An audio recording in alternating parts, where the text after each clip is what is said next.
হাসপাতালের বিছানায় খেলায় মগ্ন 7 মাসের সানিহা। পাশেই মা রোকসানা ব্যস্ত জিনিসপত্র গোছাতে। 5 দিন ভর্তি থাকার পর আজ তাদের ছুটি হয়েছে। এর আগেও নিউমোনিয়ায় হাসপাতালে থাকতে হয়েছে 9 দিন। ওখান থেকে সম্পূর্ণ সুস্থ হওয়ার পরে বাসায় রিলিজ হয়েছে। তারপর 5 দিন পরেই দেখি যে ওর মাথায় আর কি ওই র্যাশ মানে ঘাম বিচ্ছে মনে করছি আমরা। এখানে আসার পরে ট্রিটমেন্ট দিল, দেওয়ার পরে এখন একটু আল্লাহর রহমতে সুস্থ। হামে আক্রান্ত হয়ে রাজধানীর ডিএনসিসি ডেডিকেটেড হাসপাতালে ভর্তি হওয়া শিশুদের অনেকেরই গল্পই এমন। অতি সংক্রামক হওয়ায় সুস্থ সন্তানদের নিয়েও অভিভাবকরা আছেন দুশ্চিন্তায়। সবাই আতঙ্কের ভিতর আছে, কারণ যে শুনে সে তো ভয় পায়।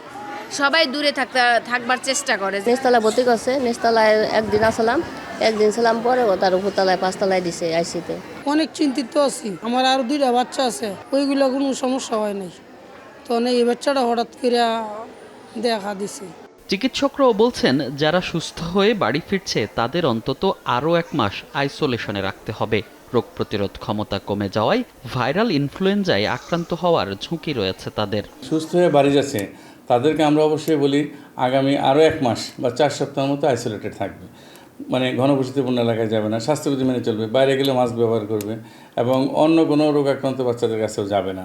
হয়তো সে না অন্য একটা রোগে, হয়তো অন্য নিউমোনিয়া বা ভাইরাল ইনফ্লুয়েঞ্জা, কারণ তার কিন্তু সেটাও ইনফেকশন হওয়ার সম্ভাবনা বেশি। গত 1.5 মাসে দেশে হামে আক্রান্তের সংখ্যা ছাড়িয়েছে 37,000।